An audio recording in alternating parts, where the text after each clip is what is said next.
NDLEA seized 66,255.81 kilograms of narcotics. Joint trip, huge harvest. NOA gives numbers behind headlines on security. A lot of progress has been made in the Lassa fever field since the last meeting. Less fear about Lassa fever. ECOWAS seeks solution in Abidjan. Everyone you see here, they are experts in various fields. Skills for job. Nigeria reviews technical education syllabus. Hello and welcome to the Network News on NTA. I'm Naja Atutijani and Adiola Komiakere is in Lagos. She'll be joining us later. Musa Abubakar is here in Abuja with business highlights. Musa? Equities market begin the week in positive territory. And Ayo Makinde is in his sporting corner with highlights. Ayo? Well, the Super Eagles head coach Eric Shell says the Eagles will shell Bafana of South Africa on Tuesday. We look forward to the details, Ayo. Thank you. Remember that this broadcast is being streamed live on our website, nta.ng/live. Do follow us across social media. Our handles are displayed on the screen. And stay till the end for clips of the blood moon for those who missed it. And do bear with me, I do have a bit of a cold, so you might just hear some sniffles. And now the news in detail. Security agencies have given more details on the arrest of leaders of the Ansaru terrorist group.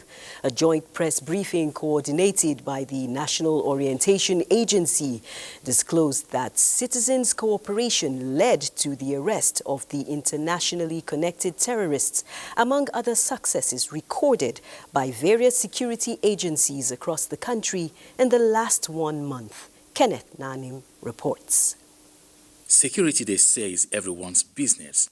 Agencies saddled with the responsibility of providing security are here, explaining how operations have been upscaled to achieve results. Police made 1,950 arrests and rescued 141 victims.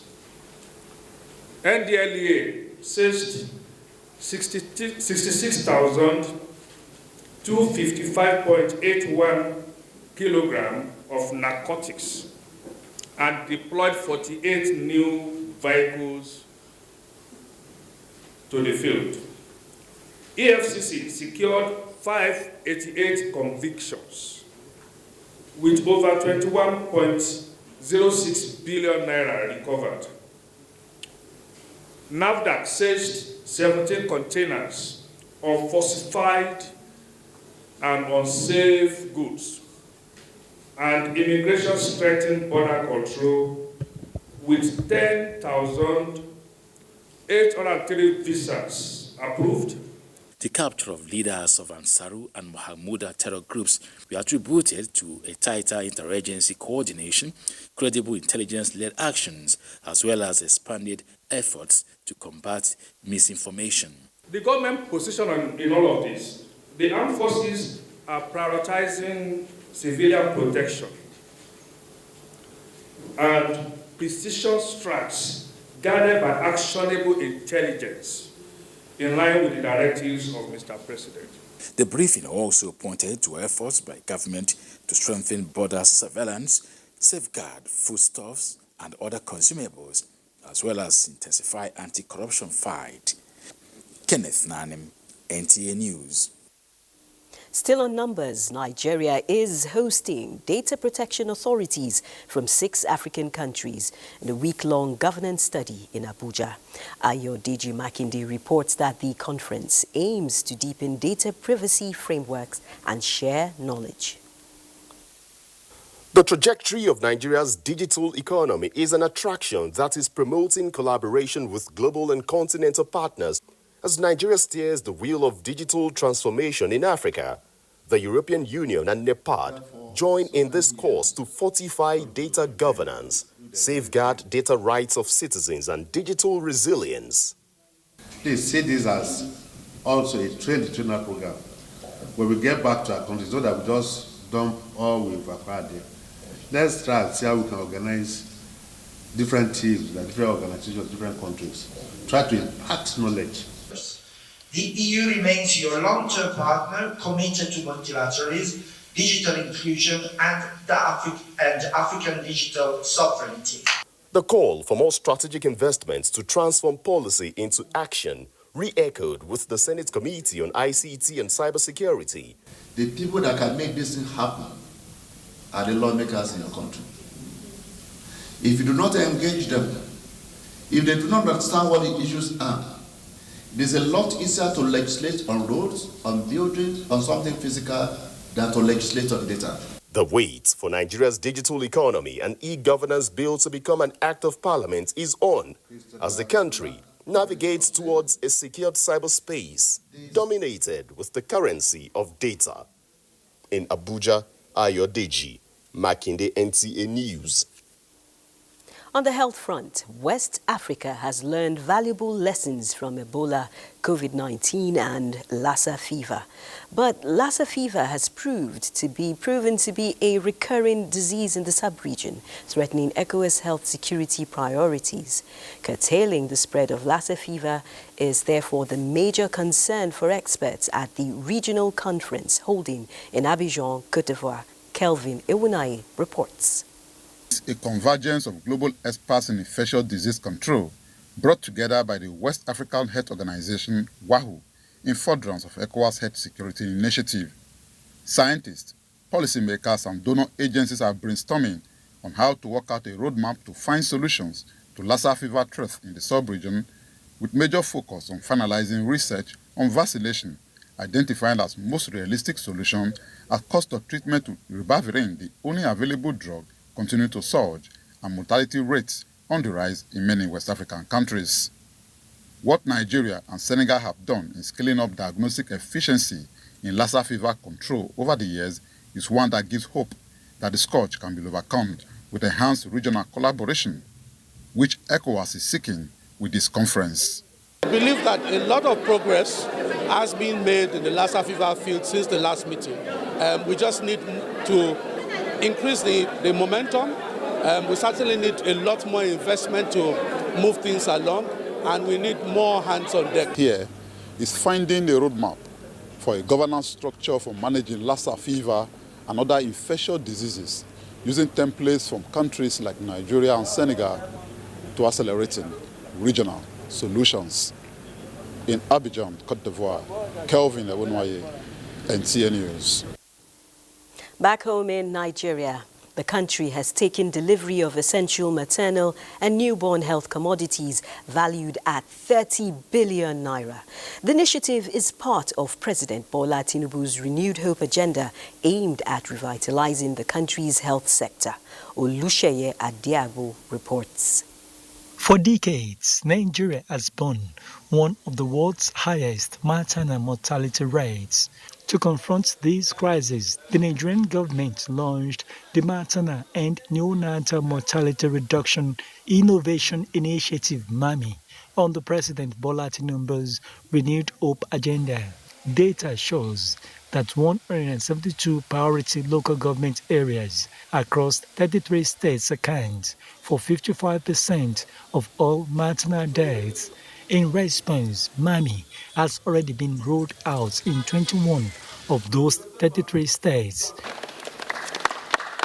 To support this rollout, 21 categories of essential maternal and neonatal health commodities will be distributed. When you don't have enough resources or time to go everywhere at once, what you do is you prioritize where the need is biggest.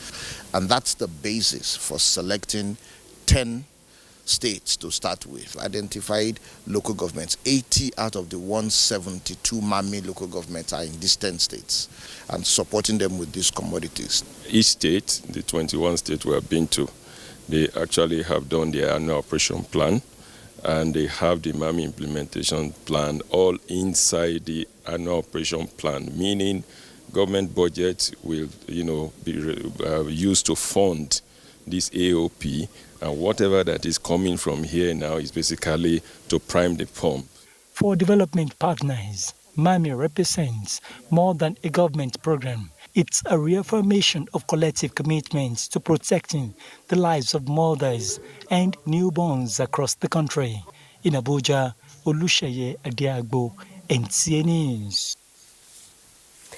From health to education and literacy, Nigerians can close the gap of digital exclusion and open doors to a brighter and inclusive future for all if they work together, says First Lady Oluremi Tinubu in her message marking this year's International Literacy Day with the theme Promoting Literacy in the Digital Era. While noting that the focus of the celebration challenges the nation to empower its youth, women and the underprivileged with the tools to thrive in a digital world, the First Lady expresses a strong conviction that a literate population is the foundation of boundless opportunities. The National Business and Technical Examination Board, NABTEB, has held a review and validation of syllabi of 26 trades for technical colleges towards achieving educational excellence and economic transformation in the sector.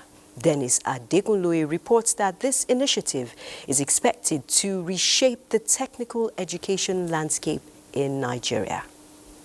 With the ultimate aim of developing a syllabus that will prepare young people for modern economic success, this review and validation exercise represents a collective commitment to ensuring that Nigeria's technical education system remains dynamic, relevant, and aligned with both national development objectives and international best practices. The National Business and Technical Examination Board, as the premier examining body for technical and business education, recognizes that assessment frameworks must evolve to meet the demands of the modern economy, and this initiative is designed to respond directly to 21st century challenges, ensuring graduates are equipped with applicable skills for today's dynamic labor market. The 26 trade areas under review and developed by the National Board for Technical Education represent critical sectors pivotal to Nigeria's economic diversification agenda and the quest for technological independence. Everyone you see here, they are experts in various fields. Those groups will now meet and help us to transmit this curriculum to syllabus. This exercise is to ensure that the review of the curricula take full consideration of the skill needs of the industry, so that when people leave our technical colleges, they are industry relevant and they are work ready. For this initiative to succeed, there is an appeal for industry partnerships by way of internship opportunities, workplace learning experiences, and employment pathways. In Abuja, Dennis Adegunloye, NTA News. The All Progressives Congress, APC, has described as false a statement attributed to former Sokoto State Governor Aminu Waziri Tambuwal, which alleges that President Tinubu is destabilizing opposition political parties. National Publicity Secretary of APC, Felix Morka, says Tambuwal's appearance on television making unsubstantiated allegations against President Tinubu and the APC is regrettable. The APC urges him and the Africa Democratic Congress, ADC, to fix their internal crisis and face charges of movement of monies by the anti-graft agencies and stop distracting Nigerians. This is the Network News on NTA. Stay tuned for more reports. It's nice to know you're still watching the Network News on NTA. The 11th Annual Conference of Public Accounts Committees of West African Parliaments is holding in Abuja with emphasis on strengthening oversight of public debt, deepening fiscal discipline, and ensuring public resources are delivered to the people. National Assembly correspondent Muhammad Rabiu Ali reports. Data from the National Bureau of Statistics, Nigeria's domestic and foreign debt at first quarter 2024 stood at 121.67 trillion naira, indicating growth of 24.99% on quarter basis. In line with this development, Nigeria is leveraging on the WAPAC conference to chart the way of addressing debt surge in the member nations. Rising debt levels, elevated debt service costs, constrained revenues, and shrinking development finance collide with, of course, the usual growing, almost unlimited demands for public spending. The rising burden of public debt has become a matter of urgent national and regional concern. While it is widely accepted that public debt remains a vital instrument for financing development, it must be emphasized that such debt must remain sustainable, transparent, and justifiable. Other participants stressed the need for strong parliamentary oversight in the pursuit of vital goals as West African nations grappled with severe fiscal pressures of public debt. I urge us all to see this as a continental responsibility to ensure that our debt framework are transparent. Public debt, when managed prudently, can be a tool for growth and prosperity. It is expected that meaningful outcomes will emerge where nations will be freed from the weight of unsustainable debts and align with the needs of citizens. From the National Assembly, Muhammad Rabiu Ali, NTA News. Still talking aligning the needs of citizens, Nigeria is committed to harnessing emerging technologies as catalysts for national transformation, innovation and productivity. The Secretary to the Government of the Federation stated this at the annual National Management Conference of the Nigeria Institute of Management, Chartered, held in Abuja. Deborah Balagbubu reports. The strategic roundtable is aimed at equipping managers and professionals with the knowledge and tools to harness emerging technologies for business growth.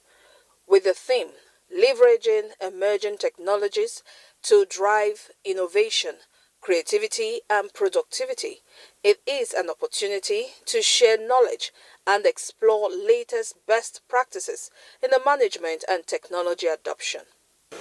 And we all agree that in this era of technology, there should be a better interface between technology, artificial intelligence, and the workplace, where indeed humanoids and robots are beginning to take over some workspaces. President Tinubu is ensuring that Nigeria not only keeps pace with global technology trends, but also leverage them to unlock creativity, drive industrial competitiveness, and create sustainable jobs for millions of Nigerians.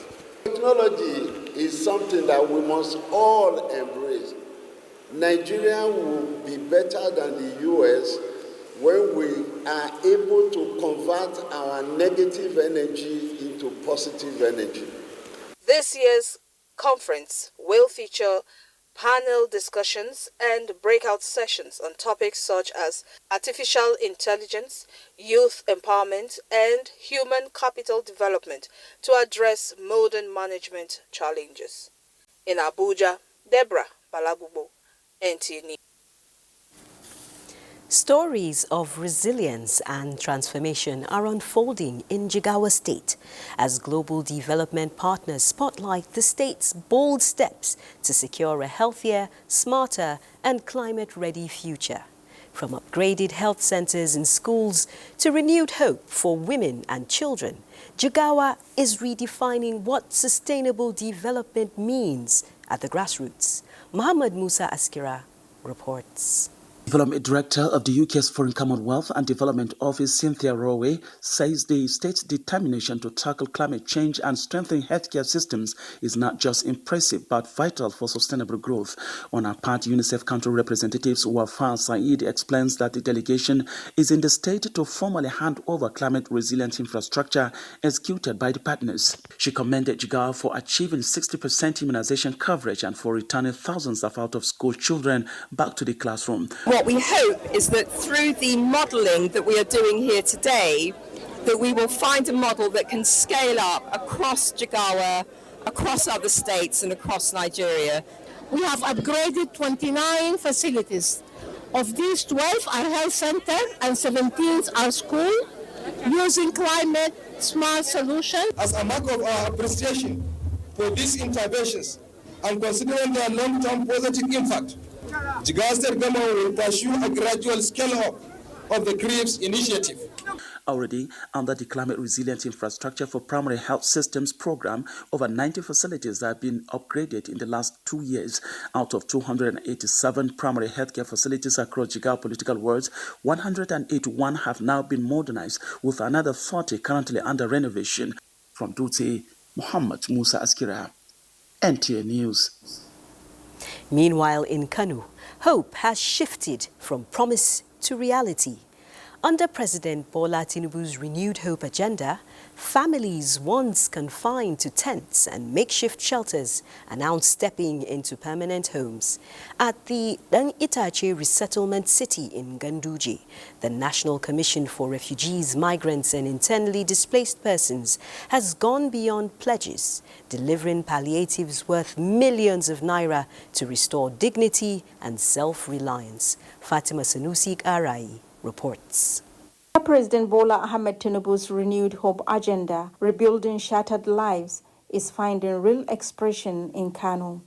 At the Itachi resettlement city in Ganduje, the Wakintofa local government area, 150 displaced men, women and children have exchanged years of uncertainty for the keys to 100 brand new homes.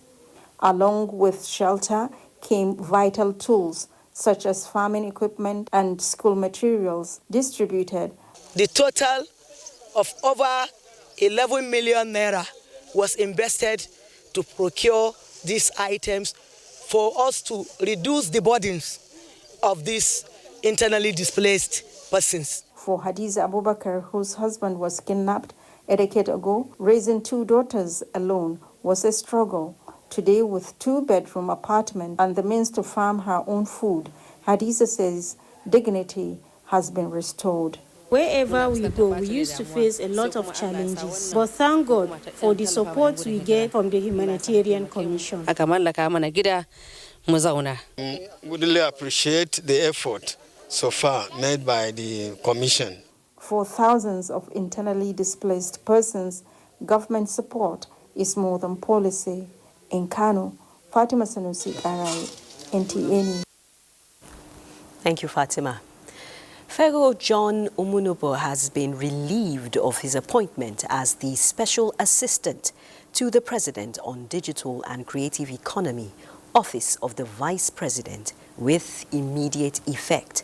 A statement by the Director, Information and Public Relations, State House, Abiodun Oladunjoyi, urges the general public not to have any dealings with him in relation to his former office.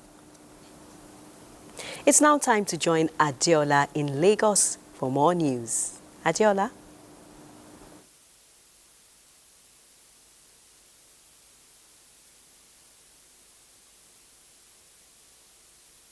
Jatu. Traffic on the Third Mainland Bridge was hampered early Monday morning when residents protesting the demolition of structures at Oworoshoki community mounted barricades to prevent vehicles from descending the bridge at Oworoshoki BRT terminal. Musa Toliat has the rest of the report. Aggrieved protesters came in large numbers, chanting and preventing free flow of traffic from the Third Mainland Bridge. They accused Lagos State government of rendering several families homeless and stranded after demolishing their houses without due notice or compensation. The protest caused severe gridlock on the ever-busy Third Mainland Bridge, forcing motorists and some commuters to negotiate alternative routes into the Lagos mainland. Distress calls from motorists necessitated the intervention of a detachment of police personnel from Lagos State Police Command. Commissioner of Police Olondare Jimoh advised residents to embrace peaceful and lawful protest so that their grievances will not meet untold hardship on innocent members of the public. When I came, I spoke to them, addressed them, and let them know the need not to be violent and the need not to be law-abiding and not to take law into their hand. But all my appeal to them fall on deaf ear, and we have to use minimum force to push them off the road so that members of the public can have access to the way. Your rights stop where you want to infringe on other people's rights. You don't do this if you have any reason whatsoever to complain about any action being taken by any government at whatsoever level. You have the laid down way to do so. Free flow of vehicular traffic has resumed, and there is deployment of police personnel to ensure law and order is not threatened in the axis. In Lagos, Musa Toliad, NTA News. The newly appointed trade envoy to Nigeria, Florence Eshalomi, has highlighted fintech and the creative economy as fundamental areas of collaboration between Nigeria and the UK to promote economic prosperity. She disclosed this during a meeting with leaders of Nigeria business community in Lagos. Amaka Owo reports. Lagos is set to have the fastest growing innovative fintech ecosystem and creative economy. Definitely, this suggests the commercial nerve center as a favorable investment destination and has given rise to the recent visit of government officials from the United Kingdom to Nigeria with the objective of extending operations of British businesses to Nigeria. Officials of the British High Commission say the strength of the commercial relationship between Britain and Nigeria is valued at £8 billion, with an annual growth put at 9%. The two countries already share a deep history, cultural ties, the language, food, the culture. There is influences of Nigeria right throughout the UK and vice versa.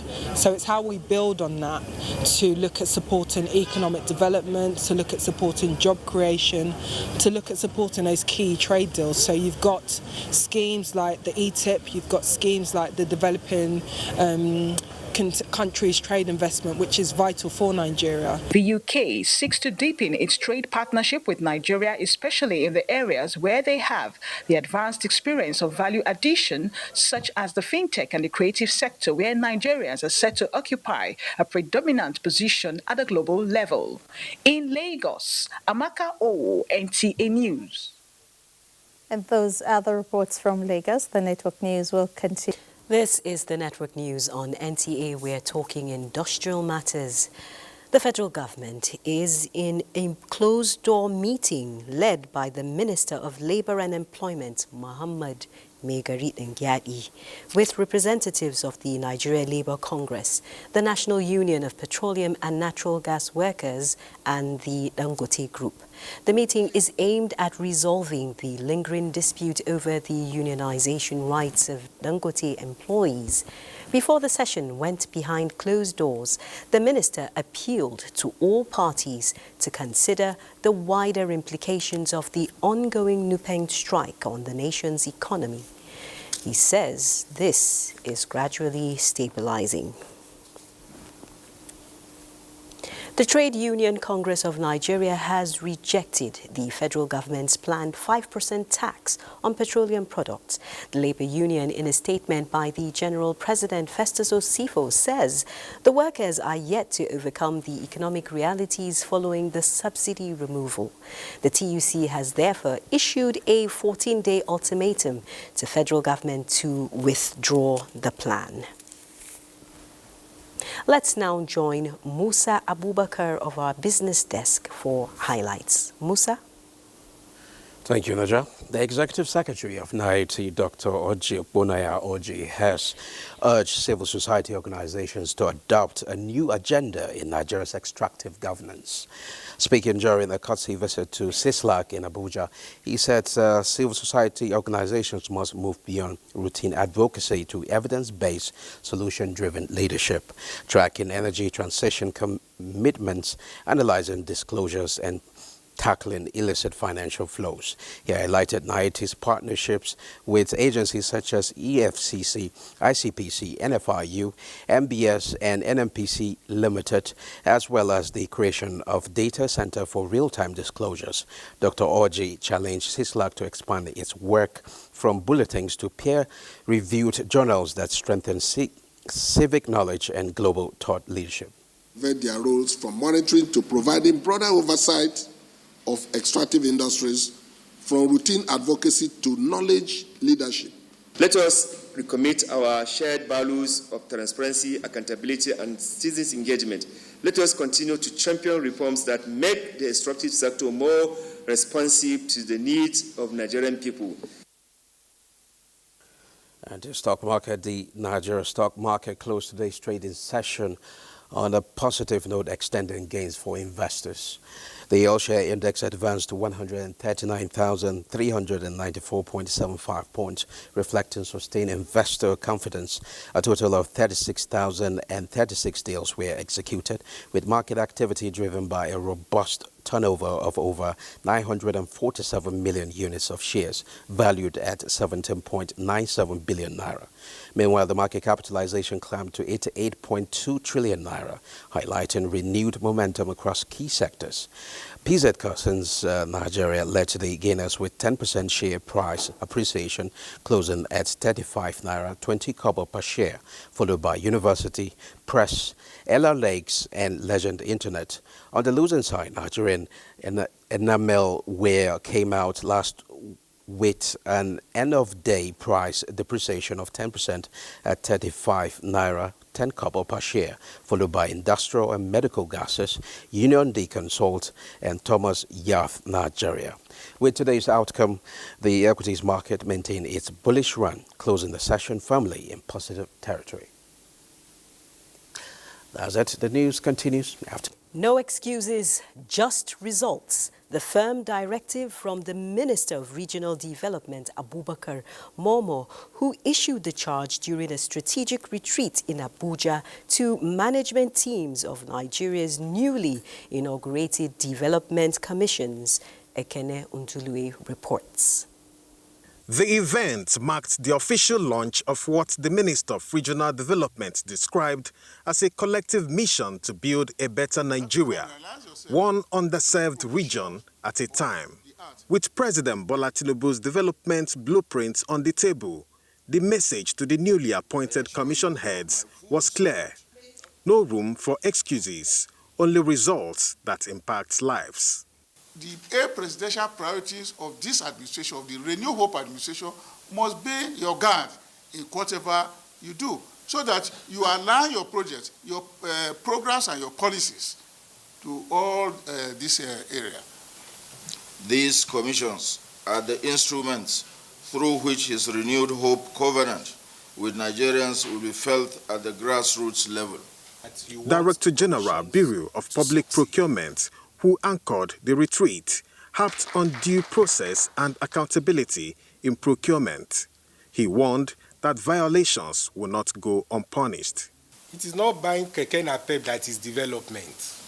Development is when in 10 years, 20 years, people see interconnected railways. They see iconic hospitals. As the commissions prepare to roll out development projects across the country, the public watches with optimism, eager to see words turned into action and promises into progress. In Abuja, Ekene Undulue, NTA News. And now for action of a different kind. Sports update live with Ayo Makinde. Ayo, over to you. Thanks so much, Naja Atu. We'll begin with football, where Super Eagles are in high spirits ahead of their match day 8 encounter with Bafana of South Africa as they bid to keep their hopes of qualifying for the 2026 FIFA World Cup alive.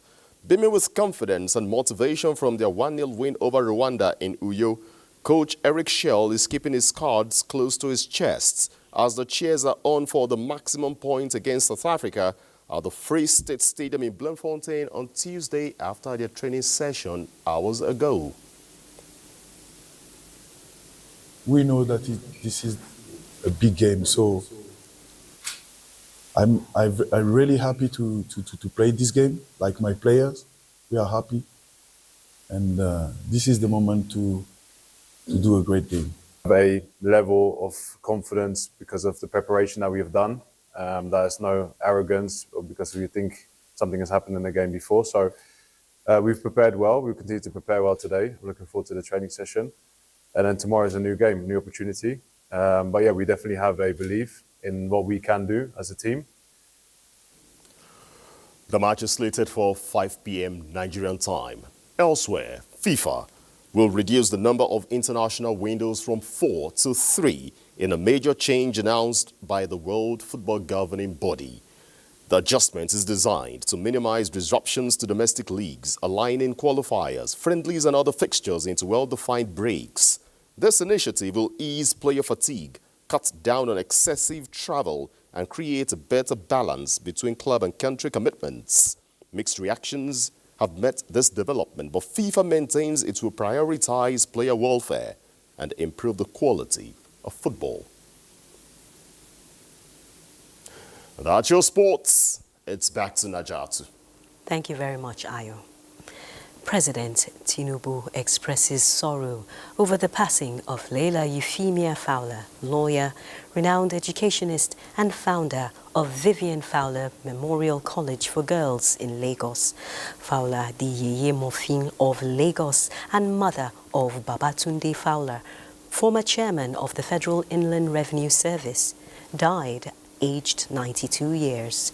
President Tinubu extends heartfelt condolences to the Fowler family, friends, associates, the management and students of Vivian Fowler Memorial College and the people of Lagos State. The death of Jonathan Adole has been announced. He died aged 60 years.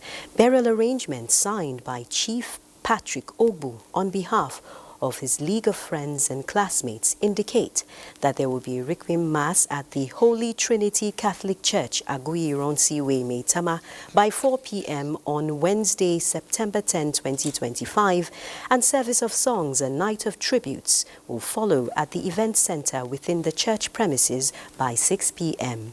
On Thursday, September 11, Buddy leaves Gariki Medical Center Mortuary Abuja for Makudi for lying in state by 6 p.m. at his residence, number 20 at Ongbera Road, Makudi. Funeral Mass will hold at Our Lady of Perpetual Help Cathedral, Naka Road, Makudi by 8 a.m. Friday, September 12, followed by burial rites and interment at Opa Adoka. And now let's check out the weather forecast. Hello and you're welcome. Our weather systems gradually begin its southward shift, bringing the rains more to the central eastern part of the southern cities. Sunday was quite wet as we saw places over the country, particularly speaking of the Federal Capital Territory, recording rains for over 6 hours straight. There's still prospects of rains come Tuesday, and we expect the bulk of these rains to be over the coastal parts of the country, speaking about southern Cross River into parts of Akwa Ibom, rivers into Imo and Bayelsa State. Ample rains are also expected over parts of Kogi into Niger and parts of Kwara, with likelihood of flash flooding over this area and the coastal parts of the country. And that's it from here. See you again.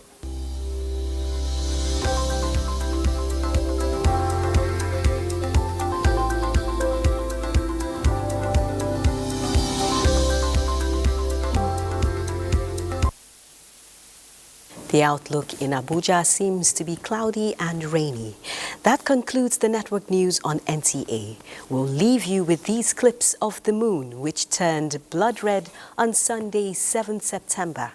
Many missed the rare phenomenon in parts of Abuja where it rained for more than an hour, the full duration of the celestial event. For those who missed the celestial spectacle, be reminded that the next lunar event is a total lunar eclipse expected on 2nd to 3rd March 2026. That's your network news. Thank you for staying with us.